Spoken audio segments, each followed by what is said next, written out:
A black woman schemes to climb the social ladder in Boston.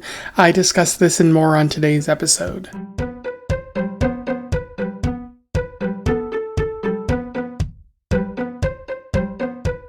Welcome back to Around the Weird, a booktube channel where I talk about all the unusual and out of the ordinary literature that I've found in my travels.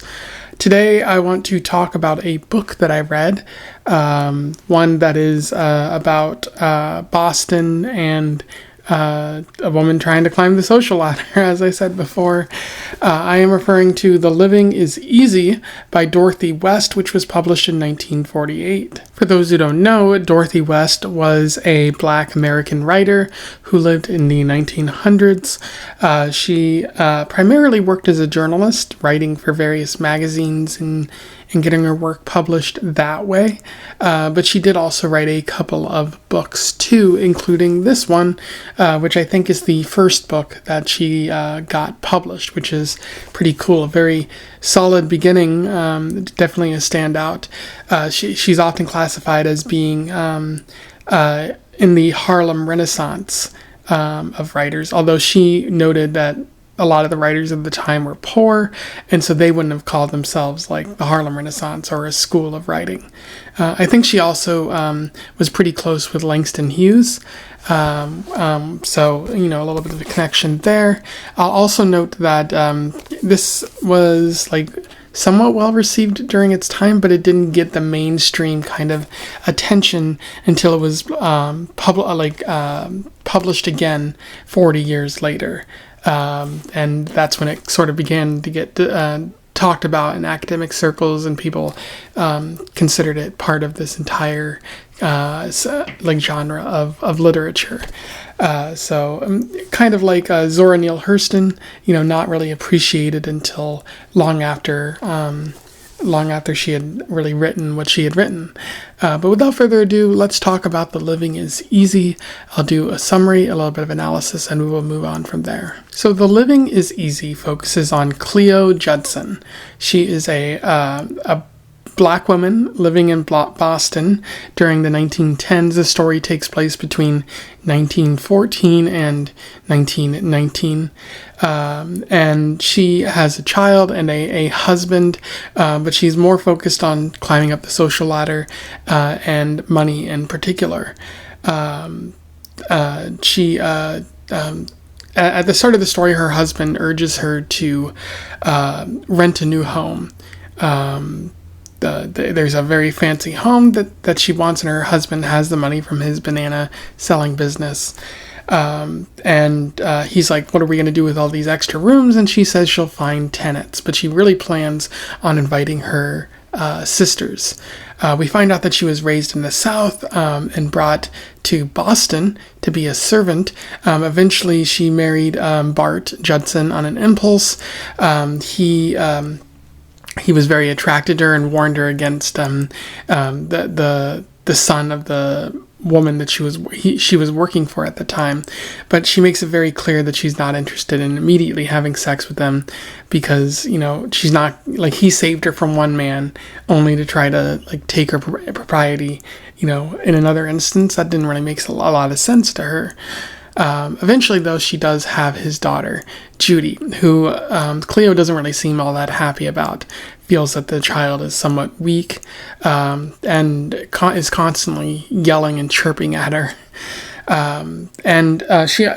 She takes Judy to meet the landlord for this new property, manages to get the home for a little cheaper rent than normal, but doesn't tell her husband that she intends to pocket that money and use it to buy things later.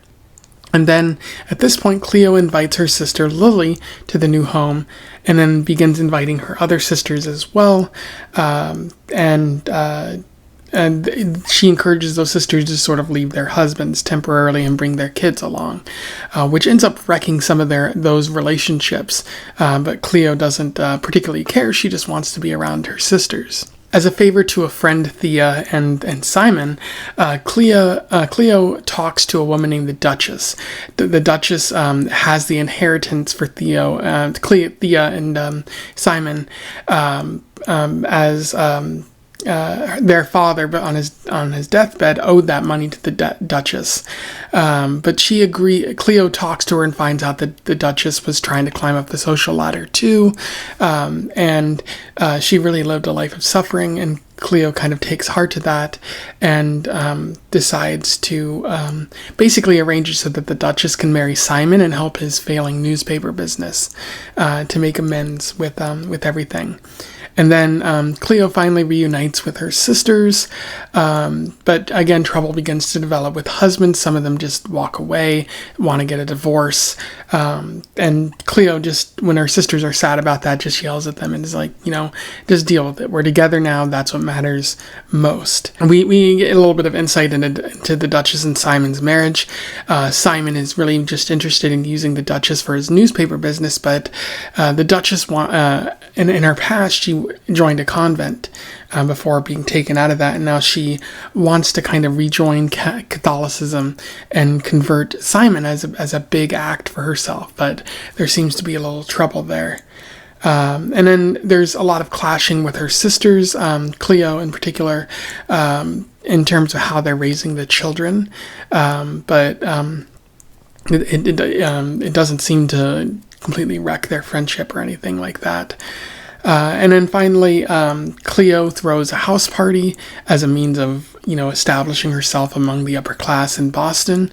And Simon invites a dean of students at a HBCU, a black college. And that man starts talking about a man named Robert Jones, who is one of Cleo's sister's husbands, who is under arrest and awaiting trial for murdering a black police officer who shot a white police officer who shot a bunch of black people who might have been associated with the Klan. And she finds out through his story that her father died, and she chooses not to tell her siblings immediately. But she does decide to work with a lawyer against Bart's judgment, because he just encourages her not to deal with it, to keep her hands clean. But she wants to get Robert free for Serena's sake, her sister who was married to Robert. From there, we don't really know exactly what happened, but the story flashes forward in part 2 to 1919, after the World War I was coming to a close. Years passed, times are hard, Bart's business isn't doing well, and everyone seems to be struggling to pay rent.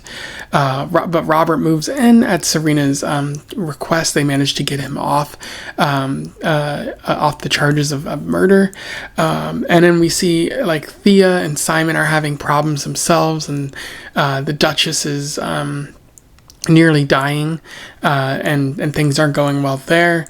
And then Bart ends up losing his business because a major sort of like chain store kind of brought up the property and whatnot. And Bart decides at this point to go home, or to go to New York to try to start anew, but says that he's going to leave his wife and child behind, and he will send money when he can.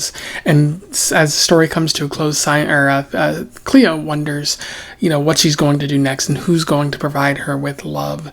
And I think she kind of thinks that maybe one of her sister's children will be able to do that and be able to give her money in the process. In terms of analysis, there is quite a bit worth talking about with The Living is Easy. One of the things worth noting is the title.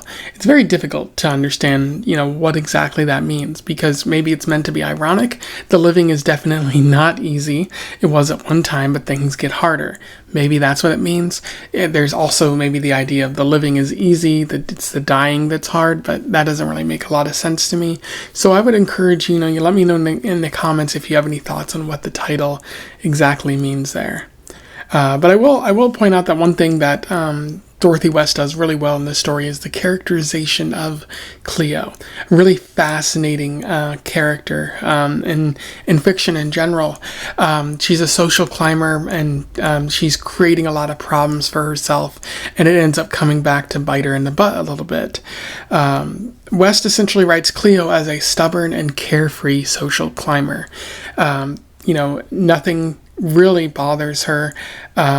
And if something does, she makes it another person's problem, and she refuses to give in and yield to anything. We see a short sort of description of her mother at the beginning of the story, and how Cleo's desperately trying to get away from her. And I think Cleo ends up turning a little bit into her mother, especially after she invites her sisters in, which probably wouldn't make Cleo happy to sort of realize there.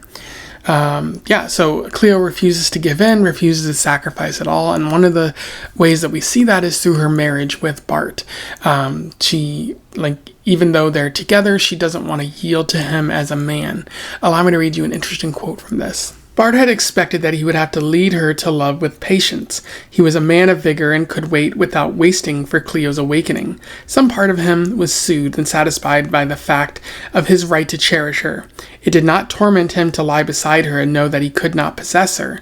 He threw his energy into buying and selling.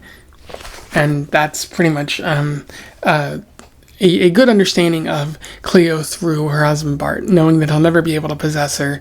And she pretty much tells him, I'm not going to have sex with you right away in our marriage because you said you were going to save me from someone else, and why would I just have sex with you afterwards, because that would ruin my virtue or something like that. She's very stubborn in that way and very headstrong and believes that her way is right.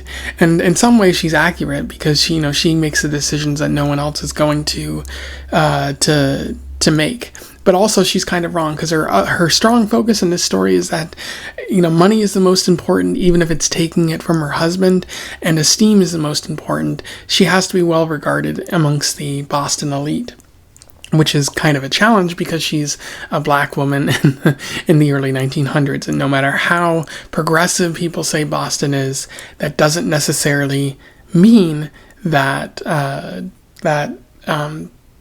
she's going to be invited into the upper echelon of society.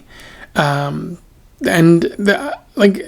is some good to her. In conjunction with this, she has a desire to help her sisters, which is great, but in conjunction with that, it's coming from a selfish nature. She wants to be around her sisters because she wants to be praised by them, it feels like in the story. Sure, she wants to provide for her daughter, but she also wants to be praised by her daughter. A lot of what she's doing throughout the story is for her own personal benefit, which may have a side effect of benefiting others, but it's clear it's not solely what her goal is.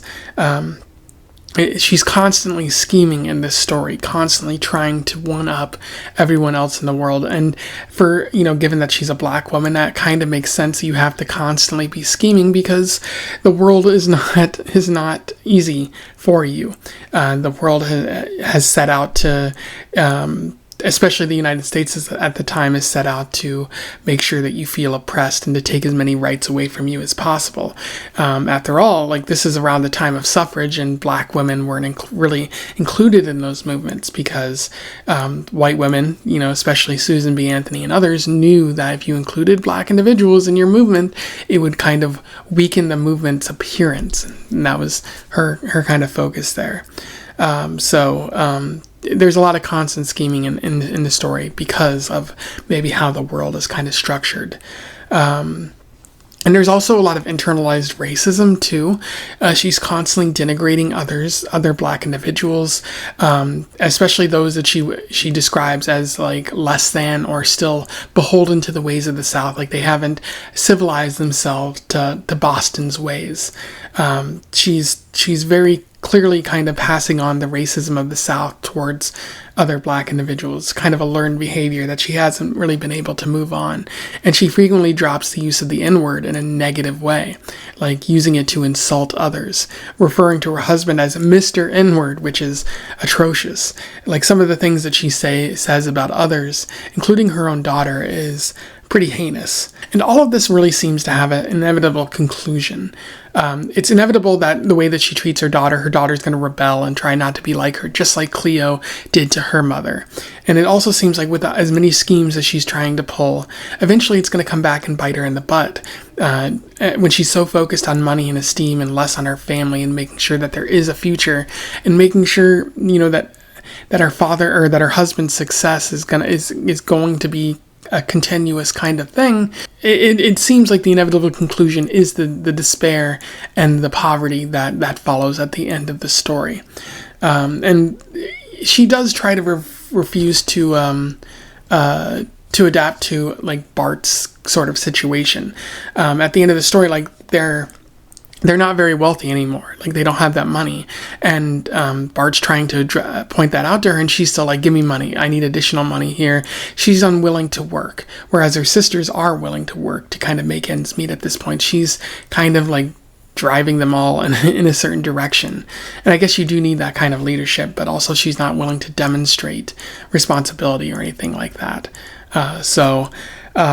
Yeah, it's a very fascinating character study there. I think Wes does a lot of great job, or does a great job of building up Cleo, and she might have even known someone like that because she also lived in Boston for a time before she moved to New York City. It's important to note that the Great Migration was happening at the same time of the story, so this is kind of like a backdrop to everything.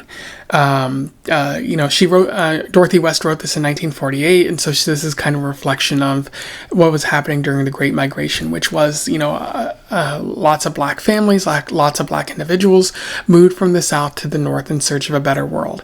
Now, did they necessarily find that better world? That remains to be seen. The answer is probably not. There was still a lot of racism, still a lot of systemic oppression in the North, but for a brief time there was, a lack of overt racism that you would have found in the South. And so the story uses this kind of Great Migration as a backdrop. There's the great promise of equality in Boston, where Cleo's mom wants her to move there because it's better than living in the South at this time, and knowing what might become of Cleo if she were to stay. But again, the racism comes in different forms. They aren't doing the Southern oppression, forcing you to work on a sharecropper's plantation for little wages, but there's still a sense of oppression because the police officers are still, targeting you. As happens to one of the characters in this story. They're still forcing you to live in certain sections of Boston, and schools are somewhat segregated in that regard as well. There's also a lot of anti-Irish sentiment. It's kind of a funny moment in the story where Mr. Van Riper, the guy who is the landlord for the new place that Cleo is moving into, says, I'm very supportive of the black community, but I can't stand those Irish. The Irish are a real problem. So you're just substituting one type of racism for another, one type of oppression for another. And it's not making the world a better place. And again, it's like there wasn't just a good justification, not that there needs to be good justification, but there wasn't justification for the racism towards black individuals, and there wasn't good justification for the, racism, anti-ethnicness syndrome, whatever we want to call it, for the Irish. So it's just one and the same, and it shows like the fundamental oppression that this world kind of needs to have, or says that it needs to have in order for things to function. A lot of that is passed on to the children in the story, as the black children and Cleo's family are talking about how they're better than the Irish. And the Irish are also the Irish children are saying the same thing about black individuals. Nobody is born racist. It's taught to them by their parents, taught to them by the world around them. So, that's kind of part of the Great Migration, an unfortunate, side effect there that, the children didn't really need to experience that or be told about that, but their parents passed that down to them. But Cleo also has bias towards new blacks coming to Boston. She doesn't like it. She actively tries to oppose it so that she can still look better in comparison. And it does seem like she's trying to pull up the ladder behind her at times, where she's like, I've had this great success. I was able to marry into something, but nobody else can obtain that but me.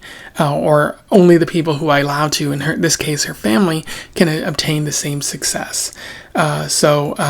that feels like par for the course for what might have been going on in Boston at the time, where people were trying to, make themselves look good by pulling up the ladder and preventing other people from achieving the same success. Another element of the story is social climbing. Cleo's, again, is scheming to be part of the upper class. And this is often done at her husband's expense, where she is taking her husband's money and using it to get closer connections with the people around her. In particular, the Duchess and the Duchess's friends and family and things like that. So Cleo wants to be a part of the upper class, doesn't have the means herself, but is using her husband as that means. And I think he's aware of that. Bart is definitely aware that he's being used in that kind of way, but I think he's smitten by Cleo, maybe in a one-sided sort of relationship. But he's willing to be used in that sort of way, which is really sad. But I do think what's interesting is the character of the Duchess, who, when you hear about her story that she tells to Cleo, you see a lot of parallels to who Cleo is. And maybe that's why she kind of sympathizes with the Duchess and is willing to help her, whereas anyone else, she's like, fuck off, I don't care about you. But there's also, the narrator notes that Cleo has a fear of the Duchess as well. And I think there's a sense that Cleo knows that she could end up like the Duchess, left with nothing and forced to marry a poor newspaper man, in an effort to, get somewhere in the world. And maybe that's the path that Cleo is exactly taking once Bart leaves, and maybe he won't come back after he makes some success in New York, or he ends up poor and destitute and ends up dying or something like that. The Duchess reflects, that failed ambition that is very much coming Cleo's way. Other interesting elements of the story include the feminist elements. There's a lot of, female power, especially black female power embedded in this story. A woman having a life of her own rather than being the property of a man, which, is probably a huge thing at that time, especially as suffrage was going on. Of course, Cleo is often denigrating other women, so that's the negative there. But I think Dorothy West is definitely trying to make a point about that. The downfall of Cleo is very fascinating to see. You kind of expect it to come because she's scheming so much, and she doesn't consider the people around her to be actual people. They're just really steps for her to get to where she's going. So it's a very, it's predictable that it's going to come, but it's still well written. And then the use of Boston as a character in this story, very lively, very fascinating, to sort of explore Boston in the early 1900s.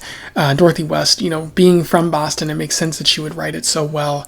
But just seeing the racism, the social world around them, the different neighborhoods coming to life as she's writing them, and the effects of World War I on the city. It's all just there on the page, and it jumps out at you. And I think Dorothy West deserves a lot of credit for writing something so incredibly deep there. Of course, there are a couple problems with the story. I feel like there's no real plot to speak of. Like, obviously, Cleo is trying to make moves, get closer to her sister and whatnot, but there's nothing really guiding the story. It feels like there's bits and pieces, but then West doesn't really connect them all together to form something more coherent, which is unfortunate. And I do think part 2 is kind of rushed, because you have a really long part 1, and then part 2 is like 50 or so pages. And it's just like, and Cleo fails. You don't see the progress from point A to point B. You just see, like, here's point A, and then here's 5 years later, or something like that. And it makes sense that this would happen to Cleo, but also maybe more elaborated on, like a further fleshed out downfall would really add to the story and help it, not just be like a pretty good story, but an exceptional story, in my opinion. Anyway, those are my thoughts on The Living is Easy by Dorothy West. Pretty good book, one that was an excellent pick for Black History Month, because I personally I found this at my local library and was surprised that I managed to find this, but it was a good read for Black History Month, and it might be even better outside of Black History Month, so make sure you seek it out whenever you can. I thought it was pretty excellent. it had its moments, but I think it is held back a little bit by the plot and the being rushed kind of aspect of it at the end. Still a pretty good read there.